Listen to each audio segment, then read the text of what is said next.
Dear friends, it is my honor to address you at this esteemed Jerusalem Post Leadership Forum. I'm grateful for the opportunity to speak at such a truly critical moment. The military operation of the Israeli Defense Forces, launched in response to the brutal October 7th terrorist attacks by Hamas, has triggered an unprecedented wave of global anti-Semitism and unjust criticism of Israel's rights to defend its citizens and to ensure their security. While Hamas and its supporters celebrate the International Criminal Court's decision to issue arrest warrants for Israel's Prime Minister and former Defense Minister, we cannot remain silent. This is a grave injustice that must not go unnoticed.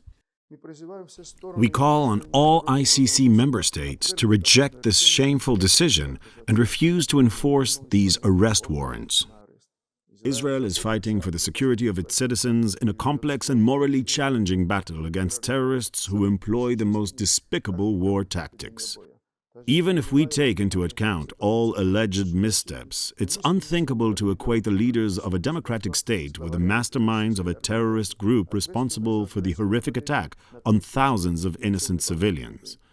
In recent years, we have witnessed the profound ineffectiveness of institutions meant to uphold international peace and justice. The United Nations and international courts in The Hague became nothing more than an arena of political games, far from their initial purpose, which they are not fulfilling. Through their actions, those institutions only exacerbate existing problems rather than resolve them. It became evident that the existing structures are failing. Global leaders must step forward with new, more efficient frameworks for justice and diplomacy.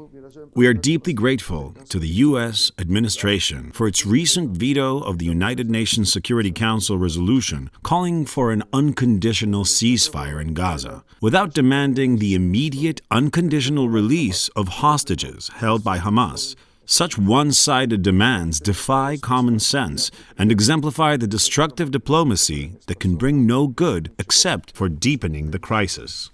We also commend the United States Senate for decisively rejecting 3 anti-Israel resolutions. Proposals to halt military aid to Israel set a dangerous precedent, and we are glad that the majority of American lawmakers recognize the importance of supporting the vital strategic ally.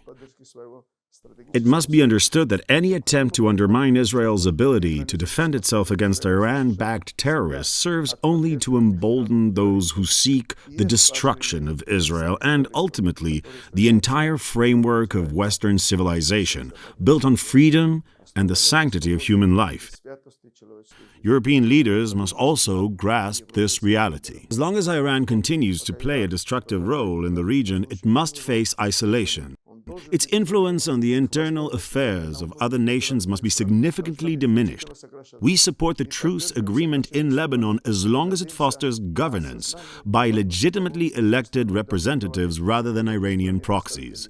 In these turbulent geopolitical times, we need constructive diplomacy rather than a destructive one. A shining example of such diplomacy is the Abraham Accords, an extraordinary achievement of U.S. policy in the Middle East that has genuinely transformed the region. These agreements have set a new precedent for peace and cooperation between Israel and its neighbors, demonstrating the remarkable possibilities that can be achieved through bold, visionary leadership. What once seemed impossible has given people in the Middle East hope that a more peaceful and stable future may be closer than it appears. These steps were not easy, but they remind us that even deeply rooted paradigms are subject to change. Transformation is possible, and together we can build a future shaped by reason, dialogue, and a genuine desire for peace.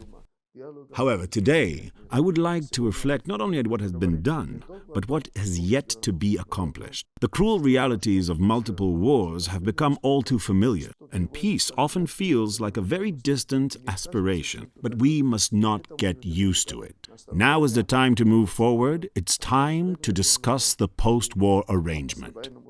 Yet, such a dialogue is only possible under a few fundamental conditions. First, the unconditional recognition of the State of Israel. It is inconceivable that in the 21st century the Jewish people's right to self-determination remains subject to debate. The historical decisions of the international community that affirmed Israel's creation must not be questioned.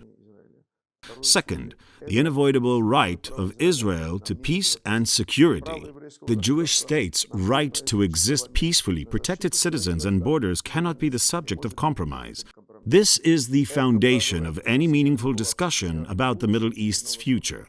But we too must re-examine our role. Apparently, no one will bring peace to us on a silver platter. We must proactively seek new formulas and be willing to find compromises while firmly upholding our core conditions.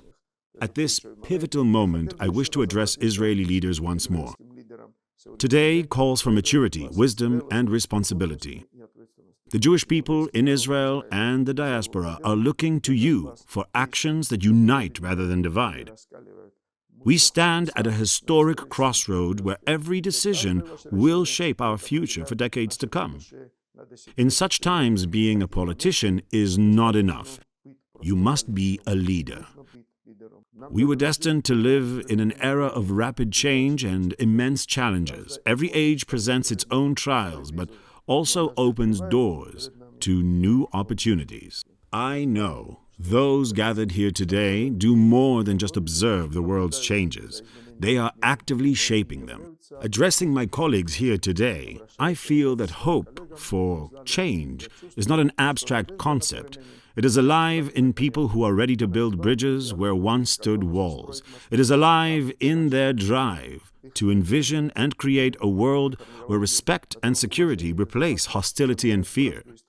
Here, among the leaders of the Jewish world, I firmly believe that change is not only possible, it is inevitable. The Euro-Asian Jewish Congress is ready to support any initiative that brings us closer to a more peaceful and prosperous future.